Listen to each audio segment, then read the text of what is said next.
Hai semuanya, selamat datang di channel ini. Kali ini kita akan membahas sesuatu yang sangat penting dalam sejarah Indonesia, yaitu gelar pahlawan nasional. Kamu pernah dengar istilah-istilah seperti pahlawan revolusi atau pahlawan proklamator? Yuk kita bahas satu-satu apa saja sih istilah pahlawan di Indonesia sebelum semuanya dilebur jadi satu gelar, yaitu pahlawan nasional. Jadi, istilah pahlawan nasional adalah gelar yang diberikan oleh negara kepada mereka yang berjuang melawan penjajahan atau memberikan kontribusi luar biasa untuk kemerdekaan dan kemajuan Indonesia.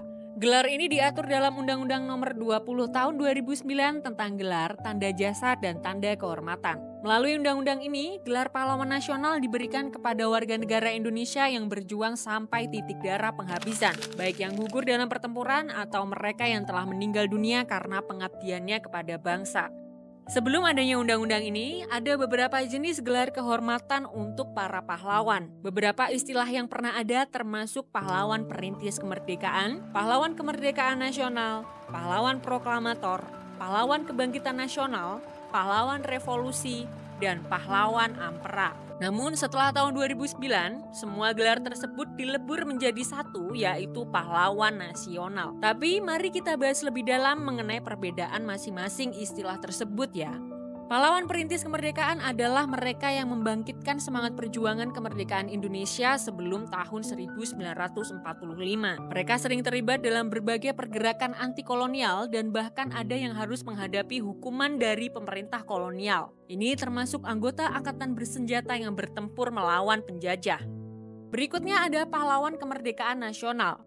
Mereka adalah pejuang yang berperan dalam mencapai kemerdekaan Indonesia baik lewat gerilya atau diplomasi. Orang-orang ini juga dikenal karena gagasan besar mereka yang menyatukan bangsa. Intinya, mereka adalah pahlawan yang tidak pernah menyerah atau berkhianat kepada Indonesia. Pahlawan proklamator. Kalian pasti pernah dengar tentang pahlawan proklamator?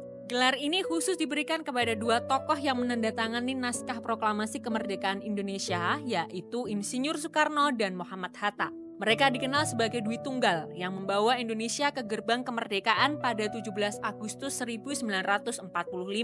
Kemudian ada istilah pahlawan kebangkitan nasional. Gelar ini diberikan untuk menghormati tokoh-tokoh pendiri organisasi Budi Utomo pada tahun 1908 yang memulai gerakan nasionalis pertama di Indonesia. Tokoh-tokoh seperti Dr. Wahidin Sudirohusodo dan Ki Hajar Dewantara adalah contoh yang menerima gelar ini. Nah, kalau pahlawan revolusi adalah mereka yang gugur pada peristiwa G30S PKI tahun 1965. Ada 7 orang angkatan bersenjata yang gugur mempertahankan ideologi Pancasila dan mereka dikenang melalui gelar ini. Di antaranya adalah Jenderal Ahmad Yani dan Kapten Pierre Tendean. Terakhir ada pahlawan ampera. Gelar ini diberikan kepada mereka yang gugur dalam demonstrasi tahun 1966 yang dikenal sebagai Gerakan Amanat Penderitaan Rakyat. Para mahasiswa seperti Arif Rahman Hakim adalah salah satu yang mendapatkan gelar ini. Jadi, itulah beberapa istilah pahlawan yang pernah ada di Indonesia sebelum semuanya dijadikan satu sebagai pahlawan nasional. Semoga dengan memahami sejarah ini, kita semakin menghargai jasa-jasa para pahlawan yang telah berkorban demi bangsa dan negara. Jangan lupa untuk like, komen, dan subscribe ya. Sampai jumpa di video berikutnya.